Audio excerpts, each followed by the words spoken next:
अस्सलाम वालेकुम नाज़रीन, एक नई वीडियो में खुशामदीद। आज की वीडियो में आपके साथ जो कबाब रेसिपी शेयर करने वाली हूँ, इसका नाम है हरा कबाब रेसिपी। बहुत ही आसान और सादा है। बहुत कम चीज़ों के साथ इसको बनाया जाता है, लेकिन खाने में बहुत ज़्यादा टेस्टी बनती है। स्पेशली ऐसे लोगों के लिए जिनको लाल मिर्च पाउडर इतना ज़्यादा पसंद नहीं होता खाने में और बहुत ज़्यादा स्पाइसी चीज़ों का इस्तेमाल नहीं कर सकते, तो उनके लिए ये एक बेहतरीन कबाब रेसिपी है। तो आप ज़रूर ट्राई कीजिएगा। इसमें सबसे पहले 250 ग्राम के करीब बोनलेस मैंने चिकन लिया, उसके छोटे छोटे पीसेस कर लिए थे। उसके बाद इसके अंदर थोड़ा सा पुदीना और धनिया मैंने ऐड किया है। उसके बाद 4 से 5 अदद सब्ज़ मिर्चें ली थी और उनको बारीक कट करके डाल दिए। पुदीना, धनिया और सब्ज़ मिर्चें ऐड करने के बाद इसके अंदर ऐड करेंगे नमक। 2 से 3 खाने के चम्मच पुदीना आप ले लें और 4 से 5 खाने के चम्मच धनिया ले लें। धनिया की मिकदार थोड़ी सी ज़्यादा रखेंगे। उसके बाद इसके अंदर इतना पानी ऐड करेंगे कि जिसके अंदर ये मुकम्मल तौर पे ड्राई हो जाए, मुकम्मल तौर पे कुक हो जाए। पानी जो है, चिकन जो है मुकम्मल तौर पे कुक हो जाना चाहिए, इतना पानी ऐड करना है। पानी को हमने गिराना बिल्कुल नहीं है, फेंकना बिल्कुल नहीं है, और बस इतना सा पानी ऐड करेंगे कि जिसके अंदर चिकन मुकम्मल तौर पर कुक हो जाए।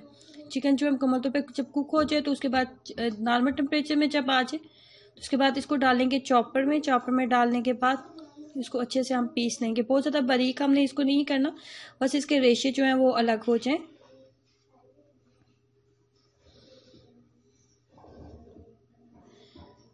अब हम इसके अंदर मज़ीद काली मिर्च का पाउडर और नमक ऐड करेंगे, लेकिन इसकी बाइंडिंग के लिए इसके अंदर कुछ ऐड करना पड़ेगा जो हम आलू का इस्तेमाल करेंगे। 2 अदद दरमियाने साइज़ के बॉयल आलू लेंगे, वो इसके अंदर ऐड करेंगे। बहुत ज़्यादा आलू की मिकदार आपने इसके अंदर ऐड नहीं करनी। 250 ग्राम अगर चिकन है तो इसके अंदर 2 दरमियाने साइज़ के आलू जो हैं वो काफ़ी होंगे। उसके बाद 1 टीस्पून काली मिर्च का पाउडर ऐड करेंगे।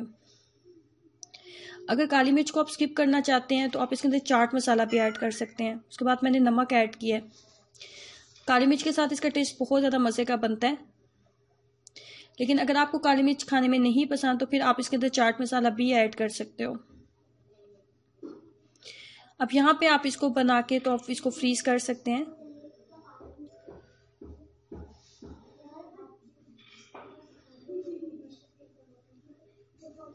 उसके बाद हमने करनी है इसकी कोटिंग। कोटिंग करने के लिए एग का यूज़ करेंगे। पहले एग के साथ इसकी कोटिंग करेंगे और उसके बाद हम ब्रेड क्रम्स का इस्तेमाल करेंगे। ब्रेड क्रम्स इसको जो है मज़ीद क्रिस्पी बना देंगे।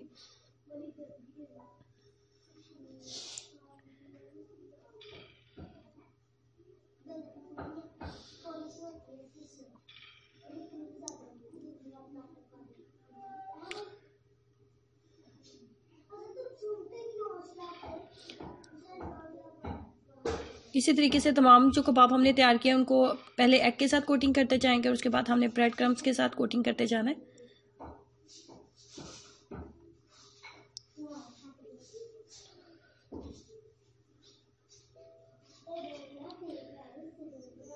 ये रेसिपी बनाने में जितनी आसान और सादा टेस्ट में आपको इतनी टेस्टी लगेगी कि आप इस रेसिपी को बार बार ट्राई करेंगे। ये खाने में बहुत ज़्यादा टेस्टी बनती है और इसके अंदर लाल मिर्च पाउडर ना नहीं डाली गई, लेकिन फिर भी ये इतने ज़्यादा स्पाइसी और इतने मज़ेदार बनते हैं कि ज़रा एहसास नहीं होता कि इसके अंदर किसी भी मिर्च का इस्तेमाल नहीं किया गया।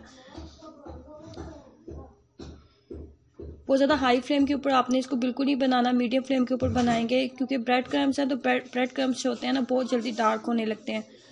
इसलिए हमने इसको बहुत ज़्यादा हाई फ्लेम के ऊपर नहीं बनाना, मीडियम फ्लेम के ऊपर इतनी देर तक बनाएंगे जब तक हमें लगे कि एक मुनासिब सा गोल्डन सा कलर इसके ऊपर आ गया। ये देखने में जितने मज़े के लग रहे हैं, ये टेस्ट में भी इससे भी ज़्यादा टेस्टी है। तो आपने इसको ज़रूर ट्राई करना है इस रेसिपी को। मैं अभी आपको इसको तोड़ के दिखाती हूँ। ये देखें, ये अंदर से भी बहुत ज़्यादा जो है मज़े के हैं। और इसके साथ बनाएं पुदीने वाली ग्रीन चटनी और इसके साथ इसको एंजॉय करें। ज़रूर ट्राई कीजिएगा और अपना एक्सपीरियंस मेरे साथ ज़रूर शेयर करें। नीचे दिए गए रेड बटन पर क्लिक ज़रूर करें ताकि आप इस चैनल का हिस्सा बन सकें, इस चैनल को सब्सक्राइब कर सकें। अल्लाह हाफिज़।